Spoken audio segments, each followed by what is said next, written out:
Salut les jeunes, j'espère que vous avez faim. Aujourd'hui, on va parler vraiment d'un sujet, je pense, qui va fortement vous intéresser. Parce qu'aujourd'hui, on va parler de closing téléphonique. Ou de closing tout simplement aussi en physique. Il n'y a pas de souci, ça marche avec les deux. Hop, regarde, je suis avec mon ami et je me permets de te couper parce que je me suis rendu compte que lors de la vidéo, j'ai oublié de te dire de t'abonner à la chaîne YouTube. Donc fais-le de suite.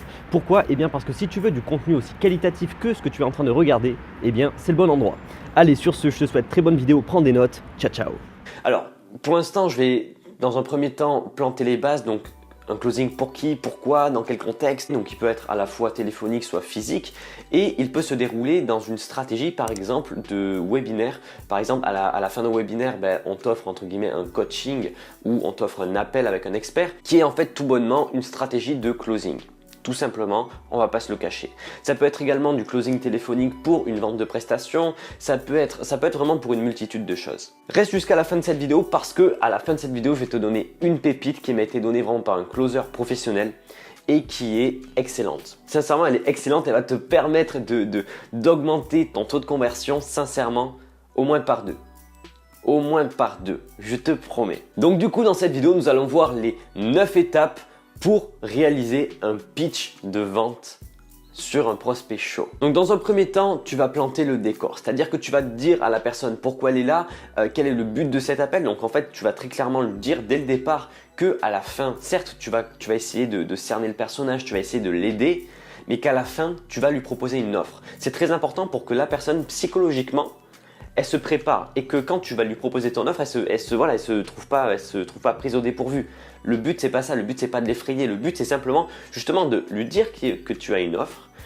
Et ensuite du coup dans la phase d'après qui va être la préparation psychologique, que dans cette préparation, elle se dise ok, elle fasse le lien entre tout ce que tu lui dis et tout ce qu'elle va te dire, qu'elle se visualise elle-même les bénéfices du coup de cette offre. Tu vois ce que je veux dire?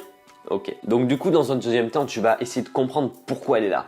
Pourquoi cette personne a pris ce rendez-vous à cet instant T? Quels sont ses besoins? Parce qu'après, dans un troisième temps, tu vas essayer de découvrir ses motivations, ses objectifs. Tu vas essayer d'obtenir vraiment un chiffre. Le but, c'est vraiment de comprendre au mieux sa situation. Donc, si aujourd'hui elle est salariée, si aujourd'hui elle est entrepreneur, si aujourd'hui cette personne-là, elle est au chômage. Le but, c'est vraiment de découvrir sa situation, d'être à l'écoute. Les gens aiment qu'on les écoute, les gens aiment parler d'eux. Donc, le but, c'est vraiment d'écouter. Et vraiment d'être très sincère, d'être très sincère, d'écouter calmement, sans aucun intérêt, sans sembler intéressé, et donc de cerner sa situation actuelle et ses objectifs. Donc au final, le point A et le point B. Ensuite, en quatrième étape, tu vas lui faire admettre qu'elle a un point faible. Qu'est-ce que j'entends par là? C'est que comme tu l'as fait juste avant, tu as cerné sa situation actuelle, sa situation désirée. Tu vas lui demander très concrètement qu'est-ce qui la freine entre là et là? Qu'est-ce qui la freine très clairement? Et là, d'elle-même, elle va dire, et elle va comprendre elle-même, cette personne-là, qu'elle a un problème. Et qu'elle ne peut pas d'elle-même faire ce gap, faire ce chemin toute seule pour arriver à ce point-là. Ou sinon, si elle le fait, elle fera en des décennies. Tu vois ce que je veux dire? Ensuite, dans une cinquième étape, ce que tu vas faire, c'est que tu vas simplement leur dire que tu peux vraiment les aider. Que tu es la personne de la situation. Sans trop en faire non plus, le but, c'est pas non plus de prendre les gens pour des cons. Et c'est justement là où il faut pas prendre les gens pour des cons, c'est que tu vas demander l'autorisation, dans une sixième étape, l'autorisation de présenter ton offre, de lui vendre quelque chose. Comme ça, cette personne-là, psychologiquement, elle va avoir l'impression d'avoir le contrôle sur la situation et elle va se dire oui, il n'y a pas de souci, moi je veux bien qu'on me présente une offre. Tandis que si vous faites le vrai commercial avec du forcing comme pas possible, mais déjà bam, la personne elle se met en retrait parce que si tu dis ouais donc moi j'ai une offre spéciale, là ça te fait du moins 50%, si tu le prends aujourd'hui au final ça te coûte que 1 euro. Non, parce que les gens ils croient pas au Père Noël de 1 mais de 2, ils veulent pas se sentir agressés. Donc demande l'autorisation avant de présenter ton offre. Ensuite, du coup, dans une septième étape, tu vas présenter son offre, mais sans dire de prix. Pourquoi sans fixer de tarif? Tu vas me dire, eh bien c'est là où il va falloir te taire. Et vous attendez, car celui qui parle en premier a perdu. Cette personne-là, du coup, faut que elle-même, elle te demande, ok d'accord, mais pour toute cette promesse qui m'a vraiment l'air fantastique, parce que c'est facile de broder, mais combien ça coûte? Donc tu te tais et t'attends que cette personne-là te demande le prix. Une fois qu'elle te demande ça, eh bien, tu lui balances le prix. Et j'ai une petite pépite pour toi, pour augmenter ton taux de conversion. Ce que tu vas faire, c'est que tu vas faire une offre spéciale, mais une offre spéciale qui dure qu'à l'instant T, qui dure que maintenant, avec une deadline de maximum 24 heures. Tu lui dis, ok, moi j'ai une offre pour toi, c'est une offre spéciale que je ne fais qu'aux personnes que j'ai au téléphone parce que j'estime que c'est des personnes qui ont pris leur temps. Donc moi, pour les remercier, je leur fais une offre spéciale. Et cette offre spéciale, tu peux la composer comme tu veux. C'est soit une énorme réduction comparée au prix de base, soit sinon, tu leur offres une prestation. Donc tu leur dis, ok, tu vois cette prestation-là qui coûte à la base, admettons, 200 €, et bien celle-là, je te l'offre uniquement si tu signes dans les 24 heures. Et après, si tu veux, petite astuce, tu leur dis, dans tous les cas, moi j'ai appelé tous vos concurrents, si c'est en termes de prestations, et tu leur dis, bon bah du coup, moi je vais être totalement franc avec vous, je suis allé voir vos concurrents, et c'est le premier arrivé, premier servi, j'ai envie de dire. Cette offre, elle est unie.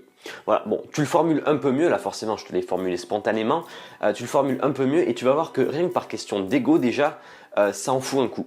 Ça en fout un coup parce que forcément on a envie d'être le plus, c'est l'ego humain, tout simplement. Donc si tu peux jouer avec ça, joue avec ça. Forcément dans une 9e étape, j'ai envie de te dire qu'il faut répondre aux objections. Je ne vais pas te répondre à cette question-là dans cette vidéo-là, je vais faire une vidéo dédiée à la réponse d'objection lors de négociations téléphoniques, lors de closing téléphonique, tout simplement. Par contre, tu ne dois pas repartir les mains vides parce que je vais t'offrir une énorme pépite. Le secret d'un bon closing relève de ton aptitude à être amical. Qu'est-ce que j'entends par là ? C'est vrai qu'au final, il y a beaucoup de personnes, dès qu'elles sont au téléphone pour closer, elles sont toutes tendues comme ça et elles sont vraiment dans une optique de vente qu'elles n'assument pas du tout. Du coup, ça fait qu'elles ne sont pas sûres de leur offre. Quand elles parlent, quand elles disent « Bon, ben, mon prix c'est 3000 €, elles disent comme ça quoi. Enfin, ça s'entend dans leur voix qu'elles n'assument pas. Le but, c'est certes de paraître assuré, d'avoir une certaine assurance, d'avoir une certaine prestance, mais également le but c'est surtout que ton prospect se sente compris. Et quoi de mieux que de se sentir compris que d'être juste là en simple amicalité. Si tu appelles cette personne-là, alors c'est juste parce que tu as envie d'apporter de la valeur avant tout, et puis si tu closes, c'est le must. Mais le but c'est vraiment au final, ce n'est pas de closer, il faut vraiment que tu te mettes dans un mindset de « Ok, cette personne-là, je vais juste l'aider, il n'y a pas de souci. Je close ou je close pas, mais je vais l'écouter, je vais rigoler avec lui, je vais lui faire passer un bon moment. Avec ça, si tu n'exploses pas ton taux de conversion, c'est que vraiment il y a un problème. Voilà donc, eh bien j'espère que tu as kiffé vraiment toutes ces pépites parce que vraiment j'estime que l'étape d'un pitch de closing c'est vraiment très rare qu'on puisse te la donner sur YouTube. Donc j'espère vraiment que tu as apprécié cette vidéo. Si c'est le cas, tu peux liker et surtout t'abonner à la chaîne pour continuer de suivre toutes ces petites pépites du coup que je vais te délivrer. Je vais également faire peut-être intervenir même des experts de mon équipe, un des 4 experts de mon équipe sur cette chaîne ou parfois, là, je sais pas, parfois je vais leur demander de faire une vidéo sur tel sujet ou tel sujet. Enfin tu vas voir, vraiment je te prévois du lourd pour 2019, mais quand je te dis du lourd, sincèrement, je suis même pas sûr que tu sois prêt. Bref, je te souhaite une super bonne fin de journée et n'oublie pas, avec AdGab, t'as toujours du rab. Ciao. Hop, attends, jeune loup. Podcast de loup sur Spotify, tu connais pas ? Eh bien maintenant, si tu veux m'écouter durant tes transports ou même durant ta séance de sport, tu peux le faire de suite en tapant Podcast de loup sur Spotify.